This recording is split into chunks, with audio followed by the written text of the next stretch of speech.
நம்ம சப்ஸ்கிரைபர்ஸ் ரொம்ப நாளாக நிறைய பேர் எங்கிட்ட கேட்டுட்டு இருந்த மல்லிகைப்பூ உருட்டி கட்டுற வீடியோ உங்களுக்காக இப்போ புதுசாக ரெடி பண்ணியிருக்கேன். இந்த ஃபுல் வீடியோவை நீங்கள் கடைசி வரைக்கும் ஸ்கிப் பண்ணாமல் பார்த்தீங்கன்னா தான் எப்படி இந்த அளவுக்கு உருட்டி கட்ட முடியும்னு பார்க்க முடியும். இதில் நிறைய டிப்ஸும் உங்களுக்கு சொல்லியிருக்கேன். ஸோ கண்டிப்பாக லாஸ்ட் வரைக்கும் ஸ்கிப் பண்ணாமல் இந்த வீடியோ பாருங்கள். உங்களுக்கு எந்த அளவுக்கு புரிஞ்சிருக்கு அப்படின்றத வந்துட்டு கமெண்ட்டில் சொல்லுங்கள். அது மட்டும் இல்லாமல் இடையில உங்கள் ஆங்கிள்லேருந்து நீங்கள் பார்க்கும்போது உங்கள் கைகளில் கட்டும்போது எப்படி பார்க்கும்போது இருக்குமோ அந்த மாதிரி ஆங்கிள் செட் பண்ணியும் வீடியோ எடுத்திருக்கேன். ஸ்லோ மோஷன்லேயும் காமிச்சிருக்கேன். ஸோ அதனால் கண்டிப்பாக லாஸ்ட் வரைக்கும் வீடியோவை ஸ்கிப் பண்ணாமல் பாருங்கள். இப்போது சில டிப்ஸையும் நான் உங்களுக்கு சொல்லிடுறேன்.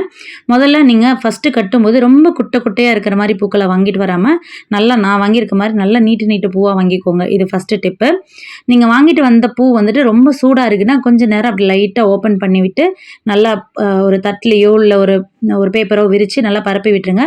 ஹீட் போனதுக்கப்புறமா கொஞ்சமாக ஒரு 4-5 ஐஸ் க்யூப்ஸ் எடுத்து நல்ல தண்ணியில் போட்டுக்கோங்க. போட்டுட்டு இந்த பூவை எடுத்து அதில் போட்டுருங்க. நல்லா ஹீட் போனதுக்கப்புறமா போட்டு ஒரு நிமிஷத்துக்கு லைட்டாக அமுத்தி விட்டுட்டு அப்புறம் 1 நிமிஷம் கழித்து எடுத்துக்கோங்க. நிறைய ஐஸ் க்யூப்ஸ் இருந்தாலும் தப்பில்லை.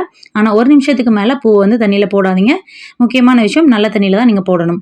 போட்டு எடுத்துட்டிங்கன்னா பூ வந்துட்டு வெயில் அப்படி ஒரு மாதிரி சொனங்கி போய் சாஃப்டாகி இருக்கும். அந்த மாதிரி இல்லாமல் நல்லா வெறப்பாயிடும். ஸோ இப்போ வந்து இந்த பூவை தண்ணியிலேருந்து எடுத்து ஒரு தட்டுக்கோ இல்லை ஒரு துணியிலையோ மாற்றி எடுத்து வச்சுக்கோங்க. நீங்கள் கட்டுறதுக்கு யூஸ் பண்ணுற நூல் ரொம்ப ரொம்ப முக்கியங்க. ஸோ நான் வந்து மதுரை சைடு யூஸ் பண்ணுற 10ஆம் நம்பர் நூல் கண்டு தான் எடுத்திருக்கேன். அதுலேயும் நல்ல அந்த டார்க் க்ரீன் தான் எடுத்திருக்கேன். இதில் கட்டும்போது பூ ரொம்ப அழகாக இருக்கும். ஸோ அதனால் மோஸ்ட்லி மதுரையில் இந்த நூல் கண்டு யூஸ் பண்ணுவாங்க. உங்களுக்கு எங்கேயாவது கிடச்சிதுன்னா இந்த நூலை யூஸ் பண்ணுங்கள். நீங்கள் எவ்வளோக்கு எவ்வளோ தடியான நூல் யூஸ் பண்ணுறீங்களோ அந்தளவுக்கு உங்களுக்கு நெருக்கமாக வராது. ஸோ அதனால் இந்த மாதிரி ஒரு சிங்கிள் நூலாக இருக்கணும், கொஞ்சம் தடியாக இருக்கணும். ஸோ இந்தளவுக்கு நூல் ஸ்ட்ரென்த்தாக இருக்கிறத பார்த்து வாங்கிக்கோங்க. அப்புறம் இந்த நூல்கண்டை வந்து நீங்கள் தண்ணியில் போட்டுட்டு கையையும் நனைச்சிக்கிட்டே கட்டினீங்கன்னா நல்லா நேச்சுரலாகவே நெருக்கமாகிக்கிட்டே வரும். ட்ரையாக இருக்கும்போது கொஞ்சம் லூஸ் ஆகிக்கிட்டே வரும். ஸோ அதனால் இந்த டிப்பை கண்டிப்பாக ஃபாலோ பண்ணிக்கோங்க. இப்போ எப்படி கட்டுறது அப்படின்ற டிப்பை வந்து உங்களுக்கு நான் சொல்கிறேன். ஃபஸ்ட்டு இனிஷியலாக நீங்கள் வந்து கட்டணும் அப்படின்றப்ப உங்களுக்கு சுத்தமாகவே கட்ட தெரியாதுன்றவங்க சின்னதாக விளக்குமாறு குச்சியை வந்து கட் பண்ணி போட்டுக்கோங்க. கட் பண்ணி போட்டுட்டு நீங்கள் இதில் கட்டுற மாதிரி லைட்டாக எடுத்து வச்சு பொறுமையாக கட்ட ட்ரை பண்ணுங்கள். நெருக்கமாக ஃபஸ்ட்டில் வரணும்னு எதிர்பார்க்க வேண்டாம். ஸோ பொறுமையாக கட்டுங்க. முக்கியமான விஷயம் பூவை போட்டு கசக்கவே கூடாது. நான் வீடியோவில் பார்த்தீங்கன்னா பூவை நான் நசுக்கியிருக்க மாட்டேன், காம்பை மட்டும்தான் பிடிப்பேன். ஸோ அந்த மாதிரி காம்பு வந்து 2 விரல்களால் அழுத்தி இந்த மாதிரி பிடிச்சிக்கோங்க. பிடிச்சிட்டு நீங்கள் இப்படி ரொட்டேட் பண்ணோடனே அந்த கிரிப்பிலேயே கரெக்டாக அந்த நூலை இழுக்கும்போது கையை வச்சு உருட்டி விட்டிங்கன்னா அழகாக உருண்டு பக்கத்தில் வந்துடும். ஸோ அதையே திரும்ப ஃபாலோ பண்ணுங்கள். பூவை வச்சு லைட்டாக ஒரு சுற்றுங்க. சுற்றி இழுக்கும்போது அப்படியே அந்த கிரிப்லேயே பூக்கிட்ட கொண்டு வாங்க. இதுதான் ரொம்ப இம்பார்ட்டண்ட்டான ஸ்டெப்பு. ஸோ இதை வந்து பொறுமையாக ட்ரை பண்ணுங்கள். ரொம்ப அழுத்தம் கொடுத்து ட்ரை பண்ணிங்கன்னா பூ அருந்துடும். ஸோ அந்தளவுக்கு இல்லாமல் அந்த லைட்டாக அந்த கிரிப்லேயே வந்து சுற்றணும். நீங்கள் நேச்சுரலாகவே ஏதாவது ஒரு நீட்டமான ஒரு ஸ்டிக்கோ ஏதாவது ஒரு சின்ன ஒரு ஜானில் எடுத்துக்கோங்க. எடுத்துகிட்டு அதில் ஒரு சுற்றி இப்படி லூஸாக விட்டிங்கன்னா அது அப்படியே அந்த கிரிப்லேயே அழகாக உருண்டு போகிறத உங்களால் பார்க்க முடியும். இது வந்து சாதாரண ஒரு ஃபிசிக்ஸ் விதி தான். ஸோ அதனால் அதே கான்செப்ட் தான். பூ வந்து ரொம்ப சாஃப்டான தண்டு உள்ளதுனால பொறுமையாக இழுங்க, அந்த கிரிப்லேயே உருட்டுங்க. 4வது நிமிஷத்துலேருந்து நல்லா ஸ்லோவாகவே உங்களுக்கு காமிச்சிருப்பேன். இந்த ஆங்கிளை இன்னும் க்ளோஸ்அப்பாக வச்சுருப்பேன். ஸோ நல்லா க்ளோஸாக வாட்ச் பண்ணுங்கள். நல்லாவே உங்களுக்கு புரியும். இந்த வீடியோவை முடிஞ்ச வரைக்கும் நீங்கள் ஆன் பண்ணி வச்சுட்டு லைட்டாக ஸ்டெப் பை ஸ்டெப்பாக பார்த்து நீங்கள் பண்ணிங்கன்னா கண்டிப்பாக வரும். இதை ஏன் சொல்கிறேன் அப்படின்னா, சில நேரம் நம்ம பார்த்துட்டு அதே மாதிரி ட்ரை பண்ணுவோன்னு போவோம், நம்ம வேறு ஒன்று ட்ரை பண்ணுவோம். ஸோ அப்போ நம்மளுக்கு கரெக்டாக வராது. ஸோ அதனால் நீங்கள் வந்து இந்த வீடியோ ப்ளே பண்ணிக்கோங்க. இப்போ நல்லா ஸ்லோவாக வந்துட்டு இன்னும் உங்களுக்கு வந்துட்டு ஸ்பீடை வந்து கம்மி பண்ணி வச்சுக்கோங்க. கம்மி பண்ணி வச்சுட்டு நீங்கள் அப்படியே பூவை வச்சுட்டு பொறுமையாக கட்ட ட்ரை பண்ணுங்கள். அப்பப்போ உங்களுக்கு கை ட்ரை ஆகிற மாதிரி தெரிஞ்சதுன்னா லைட்டாக தண்ணி எடுத்து அப்படி தெளித்து விட்டுட்டு கட்டுங்க. கட்டினீங்கன்னா நல்லா உங்களுக்கு ஸ்ட்ரென்த் ஆகும். கட்டி முடிச்சதுக்கப்புறம் இன்னமும் நெருக்க ஆகிறத உங்களால் நல்லா பார்க்க முடியும். அப்புறம் இன்னொரு விஷயம் என்னன்னு பார்த்தீங்கன்னா, இந்த பூவை கட்டிடுவோம், நம்ம நேச்சுரலாக வந்து ஸ்டோர் பண்ணுவோம். நான் இப்போ உங்களுக்கு ரொம்ப முக்கியமாக பூக்கடைக்காரவங்கெல்லாம் யூஸ் பண்ணுற ஒரு யுக்தியை சொல்லித்தர போகிறேன். அது என்னன்னு பார்த்தீங்கன்னா, எப்போவுமே நான் சொன்ன மாதிரி பூ வாங்கிட்டு வந்து ஐஸ் தண்ணியில் போட்டு திரும்ப அப்புறம் ஒரு துணிக்கு மாற்றிட்டு அதுக்கப்புறம் கட்டி முடிக்கணும். கட்டி முடிச்சதுக்கப்புறம் இந்த பூவை வந்து எப்படி ஸ்டோர் பண்ணலாம் அப்படின்னு. சம்டைம்ஸ் பார்த்தீங்கன்னா பூ ரொம்ப விலை ஜாஸ்தியாக இருக்கும் ஃபெஸ்டிவல் டைமில். விலை கம்மியாகவே இருந்தாலும் திடீர்னு ஒரு ஃபெஸ்டிவல் வருதுன்னா அந்த டைமில் கொஞ்சம் வந்து விலை ஏற்றுவாங்க.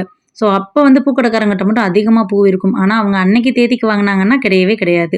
இந்த பூ வந்து 2-3 நாளைக்கு முன்னாடியே வாங்கி ஐஸ் தண்ணியில் போட்டு எடுத்து அழகாக கட்டி தண்ணி இல்லாமல் எடுத்துக்குவாங்க. எடுத்துகிட்டு ஒரு கேரி பேக்கில் போட்டுருவாங்க.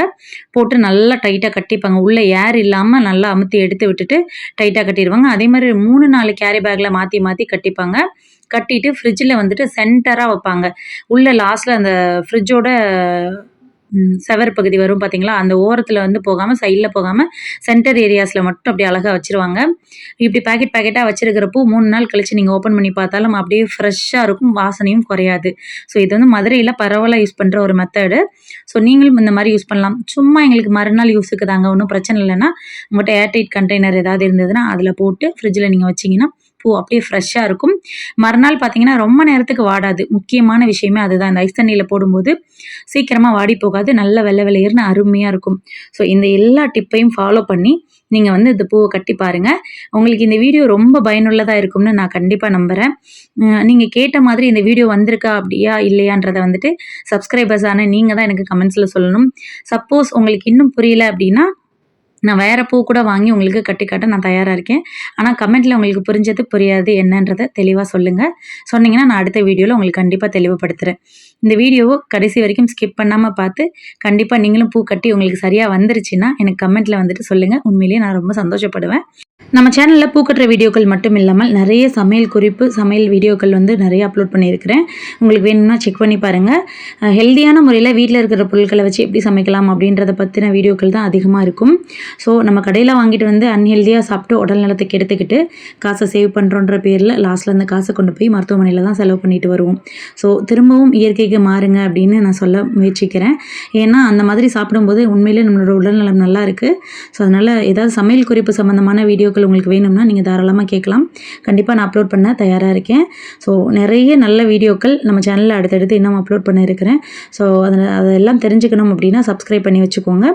இந்த வீடியோ உங்களுக்கு பிடிச்சிருக்கும்னு நான் நம்புகிறேன். பிடிச்சிருந்ததுன்னா கண்டிப்பாக கமெண்ட் செக்ஷனில் வந்து கமெண்ட் பண்ணுங்கள்.